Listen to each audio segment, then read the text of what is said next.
The promotion ceremony hall aboard the UES Constellation buzzed with excitement and the clinking of glasses. Officers from across the Terran Defense Fleet had gathered to celebrate the newest batch of promotions, their dress uniforms crisp and gleaming under the soft amber lighting. The room smelled of expensive Centaurian wine and the metallic tang that always lingered in Starship air recycling systems. In one corner of the hall, a small group of fresh-faced cadets clustered around a refreshment table, their new lieutenant bars still shiny and unfamiliar on their collars. They were young, barely out of the academy, and riding high on their recent graduation and commission. The universe felt vast and full of possibilities before them. "Can you believe we're actually here?" whispered Lieutenant Jake Morrison, a tall human with sandy hair and eager blue eyes. "6 months ago, we were scrubbing floors in basic training, and now we're drinking with the fleet's finest." His companion, Lieutenant Sarah Chen, nodded enthusiastically while adjusting her perfectly pressed uniform. "I heard Captain Rodriguez himself might make an appearance tonight. He's supposed to give a speech about the new promotion protocols." The group continued their animated conversation, voices growing slightly louder with each round of drinks. They discussed their new assignments, shared academy stories, and speculated about their futures among the stars. The alcohol and atmosphere made them feel invincible, important, part of something greater than themselves. That's when they noticed her.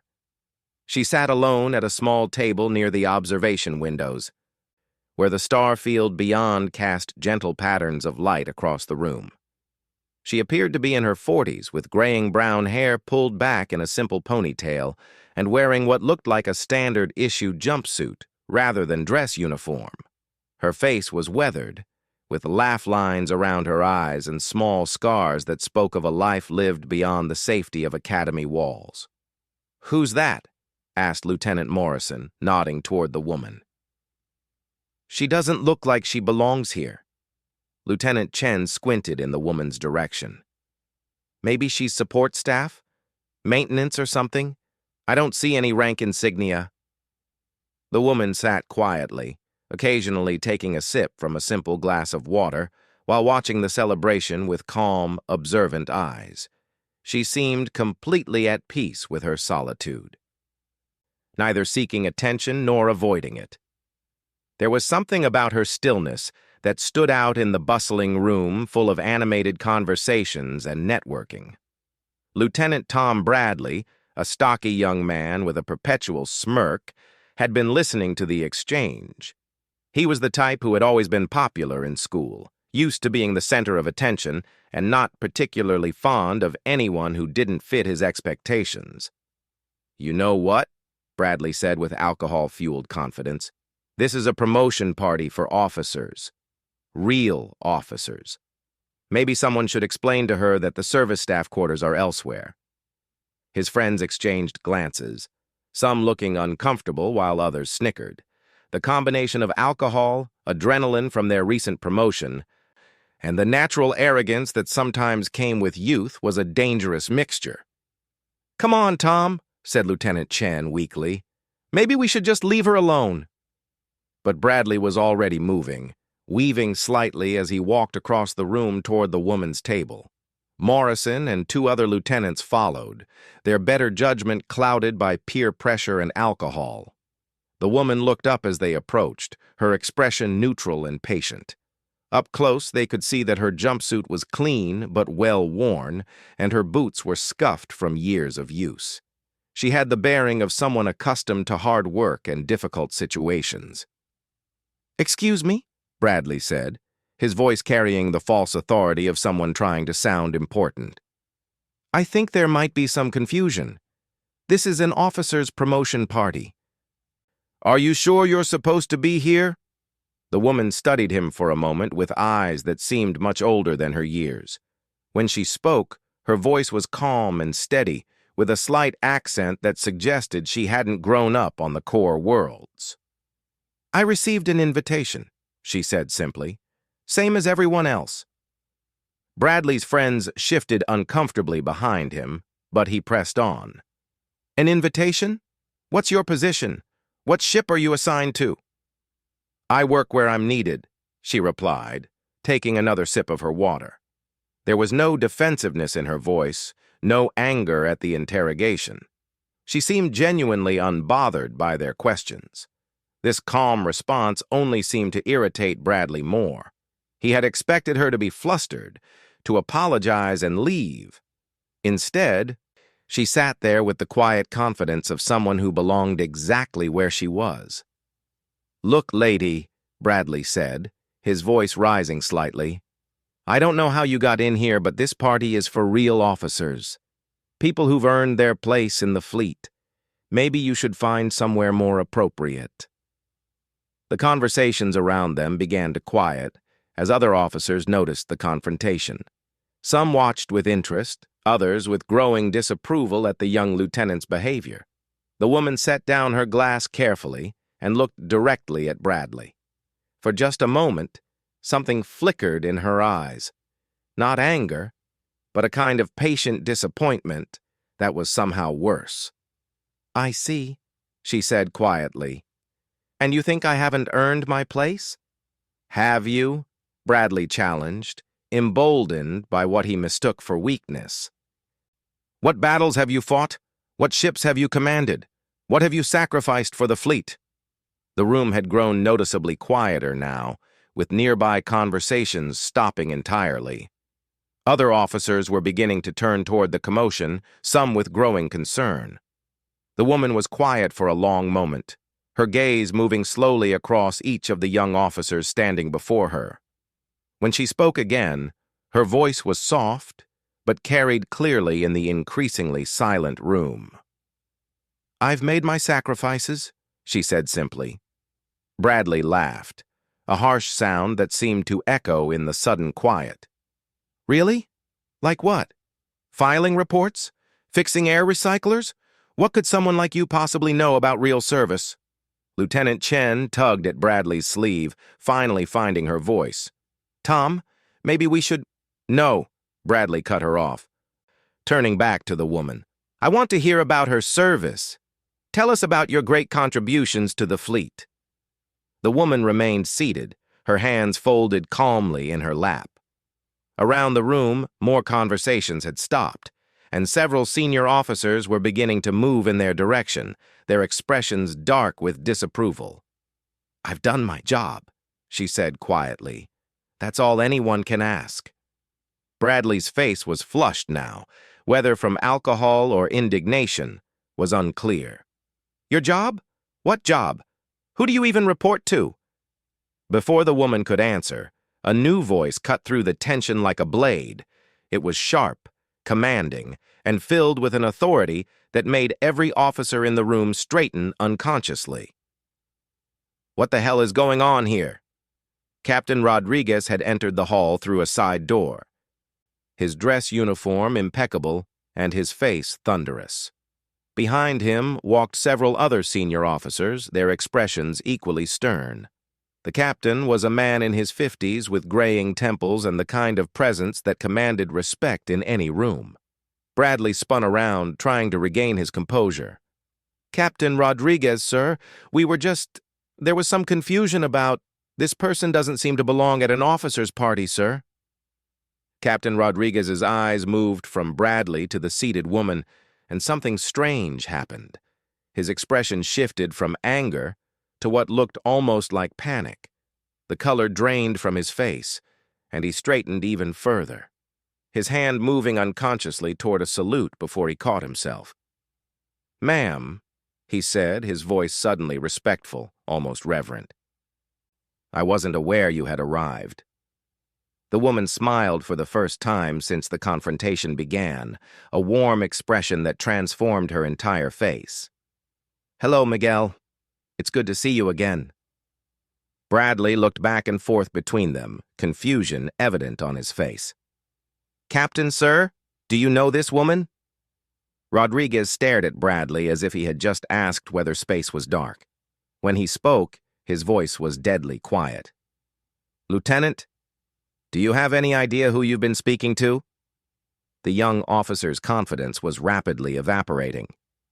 "Sir, She said she had an invitation, but she's not in uniform and— Not in uniform? Rodriguez's voice rose slightly.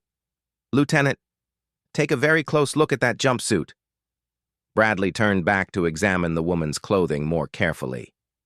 What he had dismissed as maintenance coveralls was actually a flight suit, well worn but clearly military issue. And there, on the chest, was something he had missed entirely in his rush to judge. A small patch with wings and stars. His face went pale as he realized what he was looking at.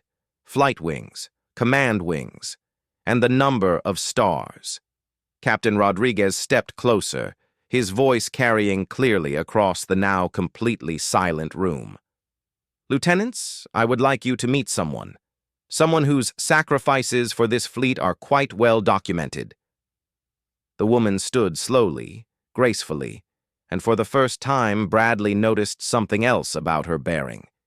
It wasn't just confidence, it was command presence, honed by years of making life-and-death decisions under pressure.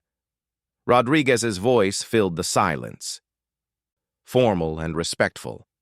Officers, allow me to present Admiral Sarah Ghost Hawkins, commander of the 3rd Fleet's Special Operations Division and hero of the Battle of Kepler Station. The room went dead silent. Admiral Hawkins, even the newest cadets knew that name. The woman who had held off a Zephyrian invasion fleet with nothing but a handful of damaged ships and sheer tactical brilliance. The officer who had personally led boarding actions against enemy dreadnoughts. The pilot who had earned her call sign by appearing from nowhere to save countless lives in battles across the galaxy. And she was standing right there in a worn flight suit, looking exactly like someone these young officers had tried to eject from their party. Bradley felt his stomach drop somewhere around his boots. Behind him, his fellow lieutenants had gone rigid with horror, finally understanding the magnitude of their mistake. Admiral Hawkins looked at their stricken faces with something that might have been amusement. It's quite all right, Miguel. They didn't know. But Rodriguez wasn't finished. His voice carried across the room, ensuring that every officer present understood exactly what had just occurred.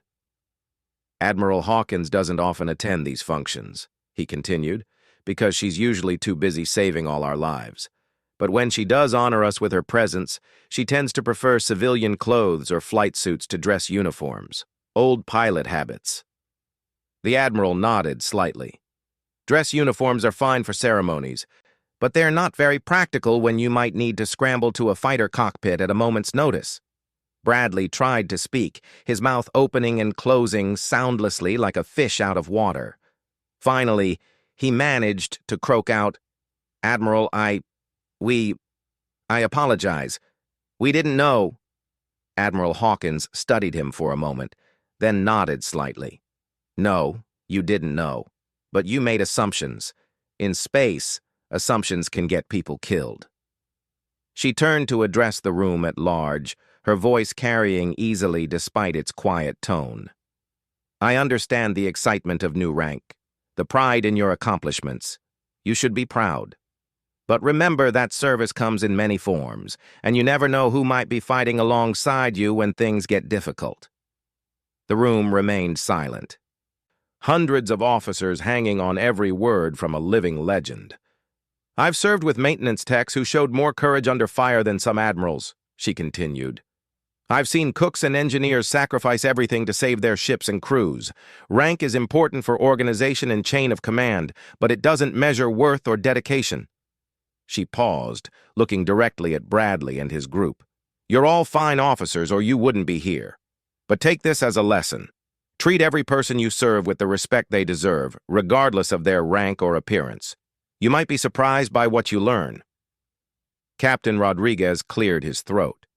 Admiral, if I may, perhaps you would be willing to share some words about leadership with our newest officers? Admiral Hawkins glanced around the room, taking in the sea of faces, young and old, human and alien, all watching her with a mixture of respect, curiosity, and in some cases, awe. Leadership isn't about the size of your rank insignia, she said finally. It's about the people you serve with and the decisions you make when no one else can make them. Every one of you will face moments when you have to choose between easy and right, between safe and necessary.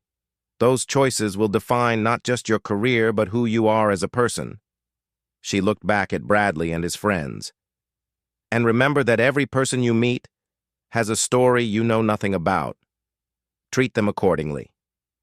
With that, she nodded to Captain Rodriguez and moved gracefully toward the observation windows, where she resumed her quiet vigil among the stars. The room slowly began to return to its normal noise level, though the conversations now carried a different tone entirely. Lieutenant Bradley stood frozen in place, his career flashing before his eyes. He had just insulted and tried to eject a 4-star admiral from a party. His friends looked equally stricken, realizing that their first week as officers might also be their last. Captain Rodriguez approached Admiral Hawkins at the observation window, his footsteps careful and measured. The star field beyond stretched endlessly, billions of points of light representing systems, worlds, and possibilities that the Terran Defense Fleet existed to protect. "Admiral," he said quietly, "I want to apologize for those lieutenants. Their behavior was completely unacceptable." Hawkins turned slightly, offering him a small smile. "They're young." "Miguel, we all made mistakes when we were young." "Not mistakes like that," Rodriguez insisted. "They showed complete disrespect for a superior officer." "They showed disrespect for someone they thought was beneath them," Hawkins corrected gently. "That's actually worse. Rank shouldn't determine how we treat people." Rodriguez joined her at the window, looking out at the infinite darkness dotted with distant suns. "Still, I should have their heads for this, especially Bradley. The arrogance of that kid." Admiral Hawkins was quiet for a moment, remembering her own early days in the service. She had been young once, too, full of fire and certainty, convinced she knew everything there was to know about duty and honor. "Tell me about them," she said finally. "Their records, their backgrounds. What kind of officers are they when they're not drunk on promotion wine?" Rodriguez pulled out his tablet and scrolled through personnel files. "Bradley is complicated. Top 15% at the academy, excellent marks in tactics and leadership theory. But he's got a reputation for being difficult with enlisted personnel. Some disciplinary actions for insubordination when he disagreed with instructors." "And the others?" "Chen is solid, good grades, well-liked by her peers. Morrison is enthusiastic, maybe a little naive, but his heart's in the right place. The other two, Peterson and Walsh, are middle-of-the-road academy graduates, good enough to make it through nothing spectacular." Admiral Hawkins nodded thoughtfully. "So Bradley is the instigator, but the others followed along. Pack mentality, social pressure, alcohol." "That's my assessment," Rodriguez agreed. "Bradley's got leadership potential, but he needs to learn humility. The others, they need to learn to think for themselves." Across the room, the 5 lieutenants stood in a tight cluster, their celebration completely forgotten. Other officers gave them a wide berth, some shooting disapproving glances in their direction. They were effectively isolated in a room full of their peers and superiors. "I feel sick," Lieutenant Chen whispered, her face pale. "We just tried to throw out Admiral Hawkins. Admiral Sarah Ghost Hawkins." "The woman who saved the Kepler Station colony," Morrison added miserably. 40,000 civilians. She held off 3 times her number of ships for 6 hours until reinforcements arrived. Lieutenant Peterson, who had remained mostly quiet during the confrontation, shook his head in disbelief. "My dad served under her command during the Rigel campaign. He always said she was the finest officer he'd ever known." Bradley stood frozen, staring at his hands. The magnitude of what he had done was slowly sinking in. "My career is over," he muttered. "I'm going to be court-martialed, discharged, sent home in disgrace." "We all are," Walsh added quietly. We were all part of it. Lieutenant Chen found her voice again. No, that's not fair. Tom, you were the one pushing it. The rest of us tried to stop you, or at least, we should have tried harder. Bradley looked up at his friends, seeing the fear and disappointment in their eyes. For the first time in his life, he was truly facing the consequences of his actions. And they were more serious than anything he had ever imagined. She could have destroyed us, Morrison said quietly. Right there, in front of everyone. She could have had us arrested, stripped of rank, thrown in the brig. But she didn't. Why not? Peterson asked. Any other admiral would have crucified us. Their conversation was interrupted by the arrival of Captain Rodriguez, who approached their group with an expression that could have frozen plasma. Behind him walked Admiral Hawkins, her face unreadable. Lieutenants, Rodriguez said sharply, the Admiral would like a word with you. In private. He led them to a small conference room adjoining the main hall. The space was cramped, with a simple table surrounded by chairs and a viewport looking out into space. The 5 young officers filed in and stood at attention, their faces masks of barely controlled terror. Admiral Hawkins entered last, closing the door behind her. She gestured for them to sit, then took a seat herself at the head of the table. The silence stretched for what felt like hours, but was probably only seconds. Relax, she said finally. This isn't a court-martial. Yet. The lieutenants remained rigid in their chairs, afraid to move or speak. I want to tell you a story, Admiral Hawkins continued, her voice conversational rather than commanding.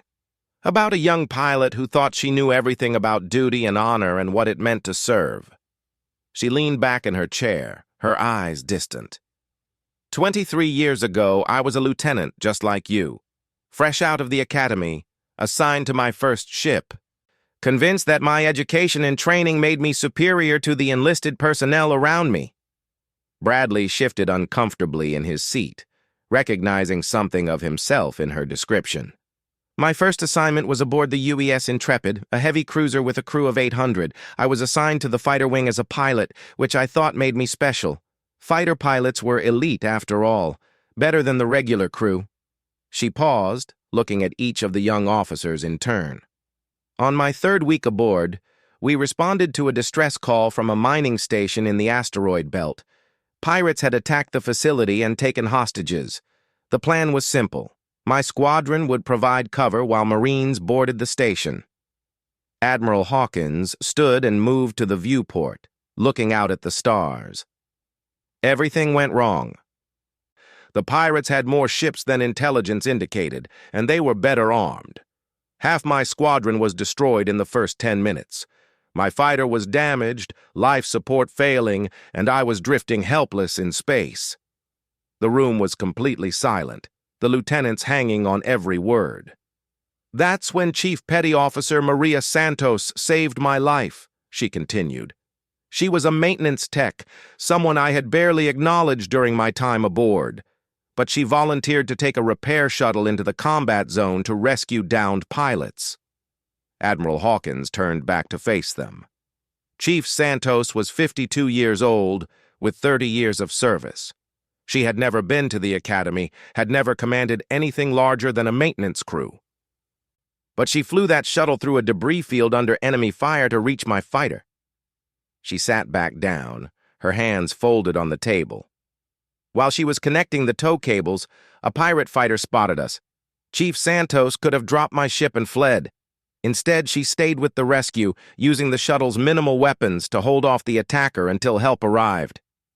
Lieutenant Morrison found his voice. Did she make it? Admiral Hawkins smiled sadly. She did. We both did. But Chief Santos was wounded in the fight, and she spent 3 months in medical rehabilitation. I visited her every day, and during those visits, she told me about her service record. She leaned forward slightly, her voice carrying the weight of memory. Chief Santos had served in 7 major campaigns. She had been decorated for valor 4 times. She had saved dozens of lives through her skill and dedication, and she had done it all without ever seeking recognition or advancement. The Admiral's eyes moved to Bradley. When I thanked her for saving my life, do you know what she said to me? Bradley shook his head, not trusting his voice. She said, "That's what we do, Lieutenant. We take care of each other. Rank doesn't matter when someone needs help." The room fell silent again, the weight of the story settling over the young officers like a blanket. "I learned something important that day," Admiral Hawkins continued. "I learned that service isn't about rank or recognition or feeling superior to others. It's about dedication, sacrifice, and the willingness to do what's right, regardless of the personal cost." She stood again, moving to the window. "Chief Santos taught me to respect every person I served with, regardless of their position. That lesson has served me well in 23 years of command." Lieutenant Chen spoke quietly. "What happened to Chief Santos?" "She retired with full honors after 35 years of service," Admiral Hawkins replied. "She runs a repair shop on Luna now, and I still visit her when I'm in Earth system. She's one of the finest people I've ever known." Admiral Hawkins turned back to the group. "Now I want each of you to tell me why you joined the fleet. And I want honest answers, not recruitment poster speeches." Lieutenant Morrison went first, his voice shaky but sincere. "My home planet was attacked by raiders when I was 15. Fleet ships drove them off and saved my family. I wanted to do the same for others." Lieutenant Peterson nodded. "My sister died in a transport accident. Fleet search and rescue teams risked everything trying to save her. They didn't make it in time, but they never stopped trying. I wanted to be part of something like that." Lieutenant Walsh spoke quietly. "My parents were both fleet engineers. They taught me that service means making life better for people you'll never meet." Lieutenant Chen straightened in her chair. "I grew up on a frontier world. We depended on fleet protection and supply runs. I wanted to give back to the organization that kept my community safe." All eyes turned to Lieutenant Bradley, who sat silent for a long moment. When he finally spoke, his voice was barely above a whisper. "I wanted to be important," he said. "I wanted people to respect me, to look up to me. I thought rank and position would make me matter." Admiral Hawkins nodded approvingly. "Thank you for your honesty, Lieutenant. That's actually a common motivation, though most people aren't brave enough to admit it." She returned to her seat. "Here's what I want you to understand. You already matter. Every one of you. Not because of your rank, but because of your willingness to serve. The question is what you're going to do with that responsibility." Lieutenant Bradley looked up, meeting her eyes for the first time. "Admiral, I want to apologize. What I did tonight was wrong, and I know that. I judged you based on your appearance, I was disrespectful, and I embarrassed myself and my fellow officers." "Thank you," Admiral Hawkins replied simply. "But I'm not the only one you owe an apology to." Bradley looked confused.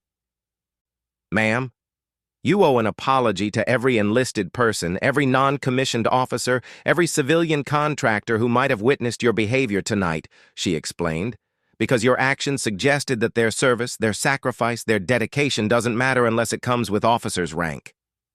The young lieutenant's face crumpled with shame. "You're right. I never thought about it that way, but you're absolutely right." Admiral Hawkins leaned forward. "Lieutenant Bradley, I'm going to give you and your colleagues a choice. You can request transfers to different ships. Start fresh somewhere else where this incident won't follow you. Or you can stay here, on the Constellation, and prove that tonight was an aberration rather than a reflection of your character." The lieutenants exchanged glances, uncertain. "If you stay," she continued, "I'm going to arrange for you to spend time with different departments aboard this ship. Engineering, maintenance, medical, logistics. You're going to work alongside the people whose service you questioned tonight, and you're going to learn what real dedication looks like." Lieutenant Morrison spoke up. "Admiral, we'll stay. We want to learn from this." The others nodded agreement, even Bradley, who still looked like he wanted to disappear into his chair. "Good," Admiral Hawkins said with approval. "Captain Rodriguez will arrange your assignments. You'll report to department heads who will evaluate your performance and attitude. Consider it additional training." She stood, preparing to leave. "One last thing. Tonight, you met someone you didn't recognize and made assumptions about their worth based on their appearance. In the future, remember that everyone has a story. Everyone has made sacrifices. Everyone deserves basic respect and courtesy." As she reached the door, Lieutenant Bradley found his voice again. "Admiral? Why are you giving us this chance? Any other officer would have destroyed our careers." Admiral Hawkins paused, her hand on the door handle. "Because Chief Petty Officer Santos once gave an arrogant young pilot a second chance to learn what service really means. I'm hoping you'll use yours more wisely than I used mine." She opened the door and stepped into the hallway, leaving the 5 lieutenants alone with their thoughts and the weight of an unexpected opportunity for redemption. 3 months later, the UES Constellation received an emergency distress signal from the mining colony on Kepler 442b. The message was fragmentary, broken by interference, but the key details were clear. Pirate attack, heavy casualties, colonists trapped in the underground shelters with failing life support. Lieutenant Bradley stood on the bridge at his navigation station, watching Admiral Hawkins command the rescue operation. The past 3 months had been the most challenging of his young career, but also the most educational. His assignment to engineering had opened his eyes to the complexity and dedication required to keep a starship functioning in the hostile environment of space.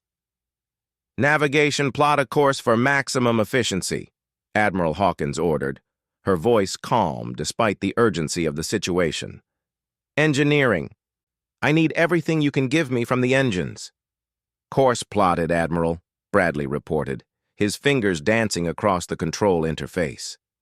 The lessons he had learned working alongside Chief Engineer Martinez had given him a deeper understanding of how his navigation decisions affected the entire ship's systems. "Admiral," came the voice of Commander Sarah Chen from the communications station. She had been promoted after her exceptional performance during the ship rotations Admiral Hawkins had arranged. "I'm getting scattered reports from the colony. The pirates have withdrawn, but they've sabotaged the main power grid. Life support in the underground shelters is down to 6 hours. Lieutenant Morrison, now serving as a bridge officer after his time in medical, added his report. "Medical teams are standing by, Admiral. Dr. Patel says they're prepared for mass casualty scenarios." Admiral Hawkins studied the tactical display, her mind calculating distances, resources, and time constraints. The nearest fleet ships were 12 hours away. The Constellation could reach the colony in 4 hours if they pushed the engines to their limits. "Chief Martinez to bridge," came a voice over the comm system. "Admiral, I can give you an extra 15% power to the engines, but it'll stress the systems beyond normal parameters." "Acceptable risks?" Admiral Hawkins asked. "Chief Santos would have done it," Martinez replied, referencing the legendary maintenance chief whose reputation had become something of a standard aboard the ship. It was a reference that made Bradley smile despite the seriousness of the situation. He had spent weeks working under Chief Martinez, learning to appreciate the skill and dedication of the engineering crews. "Do it," Admiral Hawkins ordered. "All stations, prepare for emergency transit." As the Constellation leaped into hyperspace, Bradley reflected on how much his perspective had changed since that disastrous promotion party. His rotation through the ship's departments had been humbling and enlightening in ways he had never expected. His first assignment had been with Chief Martinez in engineering. Bradley had expected to spend his time observing and learning theoretical concepts. Instead, he had been handed tools and put to work maintaining the ship's systems alongside experienced technicians and engineers. "You think because you've got officer training you know how to fix a plasma conduit?" Senior Chief Ramirez had asked on his first day, holding up a scorched power coupling. "This little piece of metal keeps your environmental systems running. Mess up the repair, and half the ship loses life support. Still think rank makes you special? Bradley had learned to strip and rebuild power systems, to crawl through maintenance tunnels in zero gravity, and to troubleshoot problems that required both technical knowledge and practical experience. More importantly, he had learned to work alongside people who had been keeping starships running since before he was born. Senior Chief Ramirez turned out to be a master engineer with 28 years of experience. She could diagnose system problems by sound, repair critical components with improvised materials, and had once single-handedly restored power to a damaged destroyer while under enemy fire. Her knowledge and skill far exceeded anything Bradley had learned at the academy. The difference between textbook engineering and real engineering, she had explained while teaching him to repair a faulty environmental processor, is that in the textbook everything works the way it's supposed to. Out here you have to fix things with whatever materials you have, under pressure, often while someone is shooting at you. His second rotation had been in medical, where he worked alongside Dr. Patel and her team. Here, he learned about a different kind of dedication as he watched medical personnel work 18-hour shifts to save lives, often risking their own safety to reach injured crew members during emergencies. Nurse practitioner Williams, a former Marine medic, had shown him what real courage looked like. "You want to know about service?"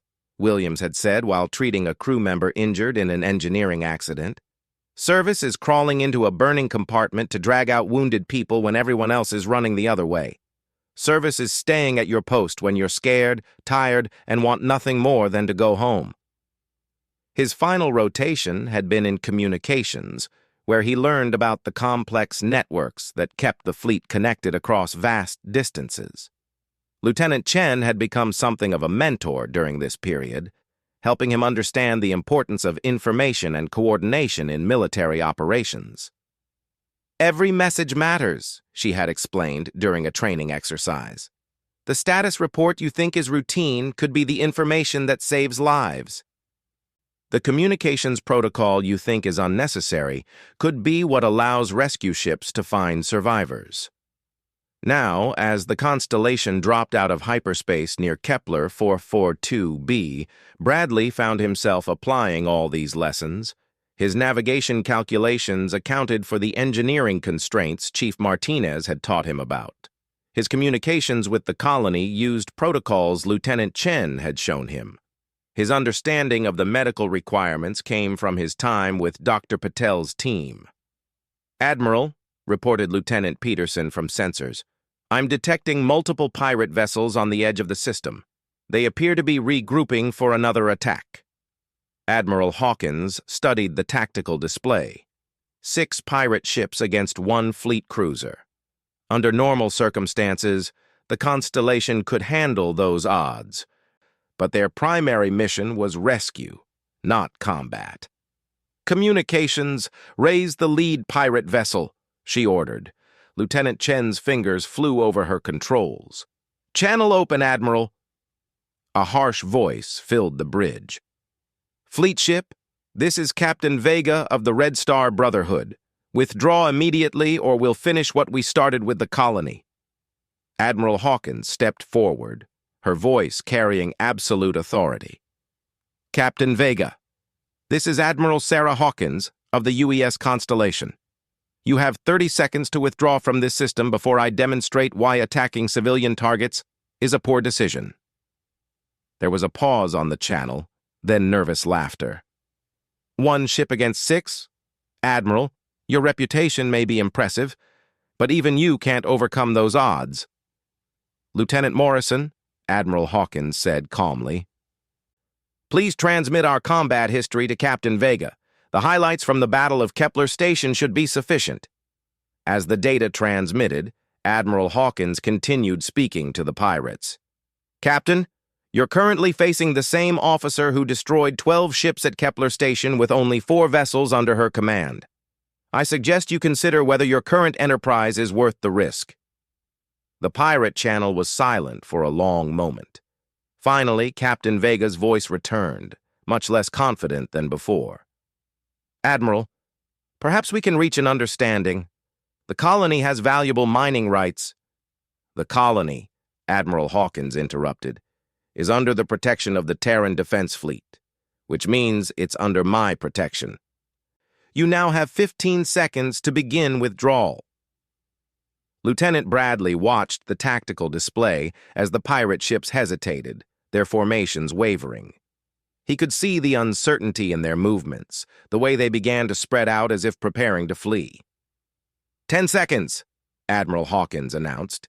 The lead pirate ship suddenly broke formation, racing toward the hyperspace jump point. The others followed in rapid succession, abandoning their attack on the colony. Pursuing retreating vessels would delay the rescue operation, Admiral Hawkins said to her bridge crew.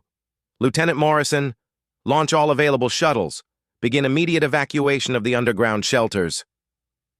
As the rescue operation commenced, Bradley found himself coordinating between navigation, engineering, and medical to ensure the shuttles had optimal flight paths that wouldn't strain the ship's resources or delay medical treatment of the wounded.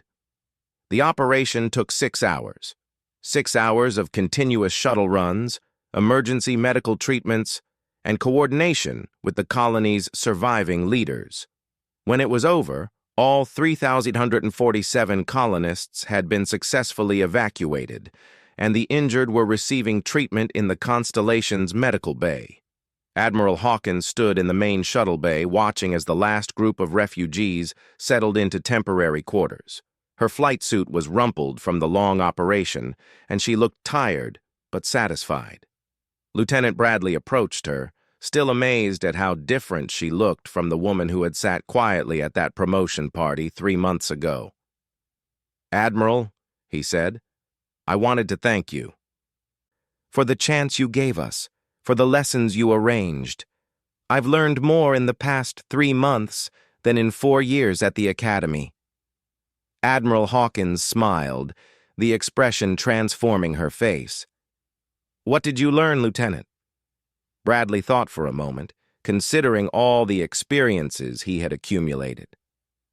I learned that service isn't about rank or recognition. It's about competence, dedication, and caring about the people around you. I learned that the most important person on a ship might be the engineer who keeps the life support running, or the medic who saves lives, or the communications officer who makes sure help arrives when you need it. And, Admiral Hawkins prompted, and I learned that leadership means understanding and respecting everyone who serves under you, Bradley continued. You can't lead people you don't understand or value. Admiral Hawkins nodded approvingly. Those are good lessons, Lieutenant, but there's one more thing I want you to remember. Ma'am, today you helped save nearly 4,000 lives, she said. Not because you outranked anyone or because you were more important than anyone else, but because you did your job well and worked effectively with your teammates. That's what service really means. As she walked away, Lieutenant Bradley looked around the shuttle bay at the refugees they had saved. Families holding each other, children playing despite the trauma they had experienced, elderly colonists sharing stories of survival. All of them alive because a ship's crew had worked together, each person contributing their skills and dedication to the mission. Lieutenant Chen approached him, carrying a data pad with refugee processing information. Pretty amazing, isn't it? She said. 3 months ago, we were worried about our careers. Today, we're part of something that saved thousands of lives. Yeah, Bradley replied, watching a group of children who had been reunited with their parents. 3 months ago, I thought being an officer made me special. Now I know that everyone on this ship is special in their own way. Lieutenant Morrison joined them. His medical rotation had given him a new perspective on the value of life and the responsibility that came with serving in the fleet. You know what the best part is? He said. Admiral Hawkins could have destroyed our careers that night. Instead, she gave us the chance to become better officers and better people. The 3 friends stood in comfortable silence, watching the rescued colonists settle into their temporary homes aboard the Constellation. Around them, Crew members from every department worked to accommodate the refugees, sharing their quarters, their food, their resources without hesitation. Senior Chief Ramirez walked past, carrying extra blankets for a family with small children. She nodded to Bradley as she passed, a gesture that meant more to him than any formal recognition could have. Dr. Patel emerged from the medical bay, looking exhausted but satisfied after treating dozens of injured colonists. She paused to check on an elderly refugee who was having difficulty adjusting to the artificial gravity. Chief Martinez announced over the ship's communication system that engineering had successfully increased life support capacity to accommodate all the additional people aboard without compromising ship operations. "See that?" Lieutenant Chen said quietly. "Everyone doing their job, everyone contributing, everyone taking care of people they've never met before. That's what Admiral Hawkins was trying to teach us." Bradley nodded, understanding now why Admiral Hawkins had sat alone at that promotion party, watching the celebration with patient eyes. She had seen young officers celebrating their achievements without understanding their responsibilities. She had seen the arrogance and self-importance that could corrupt good people if left unchecked. She knew we needed to learn humility, he realized. She could have crushed us that night. But instead, she found a way to teach us what service really means. As if summoned by his thoughts, Admiral Hawkins reappeared in the shuttle bay, this time accompanied by Captain Rodriguez. They were reviewing reports from the rescue operation. Their conversation focused on the well-being of the refugees and the ship's operational status. Bradley watched her interact with crew members from every department, treating each person with the same respect and attention, regardless of their rank. She remembered names, asked about families, and listened carefully to reports and suggestions. This was leadership, he realized. Not the demand for respect based on rank, but the earning of respect through competence, caring, and character. Admiral Hawkins commanded because she served, not the other way around. Later that evening, as the Constellation headed back toward Fleet Headquarters with its cargo of rescued colonists, Bradley found himself in the observation lounge where this had all begun. The same view of infinite stars spread before him, but now he saw them differently. Each star represented systems, worlds, people who depended on the fleet for protection. Each point of light was a reminder of the responsibility he had accepted when he put on his uniform. Admiral Hawkins entered the lounge, carrying a simple cup of coffee. She settled into the same chair where she had sat during the promotion party, looking out at the stars with the same patient expression. "Permission to join you, Admiral?" Bradley asked. "Of course, Lieutenant." He took a seat nearby, comfortable now in her presence in a way that would have been impossible 3 months ago. "I owe you an apology," he said quietly. "Not just for that night at the party, but for everything I represented. The arrogance, the assumption that rank made me better than other people." Admiral Hawkins sipped her coffee thoughtfully. "We all have to learn humility, Lieutenant. Some of us learn it early, some later. The important thing is that we learn it before it gets people hurt." They sat in comfortable silence for a while, watching the stars slowly wheel past as the ship traveled through space. "Admiral," Bradley said finally, "what happened to the young pilot you mentioned? The one Chief Santos rescued?" Admiral Hawkins smiled. "She learned that service isn't about being special or important. She learned to value every person she served with, to respect their contributions, and to lead through example rather than authority. It took time, and she made more mistakes along the way, but eventually she figured it out. And Chief Santos? Still teaching in her way. Every time I remember her lessons, every time I pass them on to young officers who need to learn them, she's still teaching." Bradley nodded, understanding. "Will I ever stop making mistakes?" "I hope not," Admiral Hawkins replied, surprising him. "The day you stop making mistakes is the day you stop learning and growing. The key is to make better mistakes, learn from them quickly, and never make the same mistake twice." As the evening shift took over the bridge and the ship settled into its routine for the journey home, Bradley reflected on the transformation he had undergone.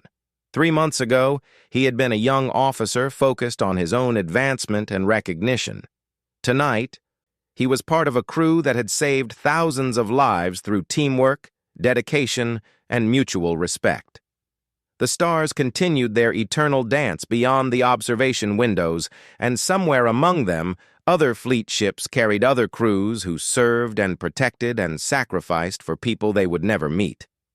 It was a responsibility that Bradley now understood and embraced, a purpose that gave meaning to every day and every decision. He had learned the most important lesson of his career from a woman sitting alone at a party, wearing a simple flight suit, and asking for nothing more than basic courtesy.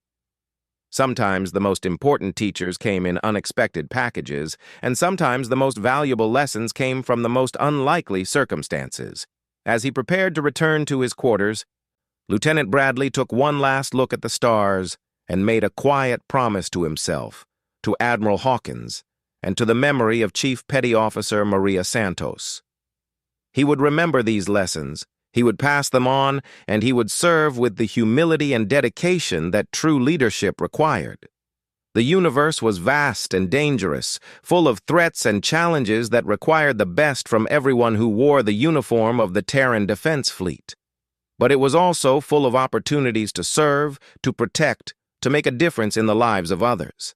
That opportunity was both a privilege and a responsibility, and Bradley was finally ready to embrace both.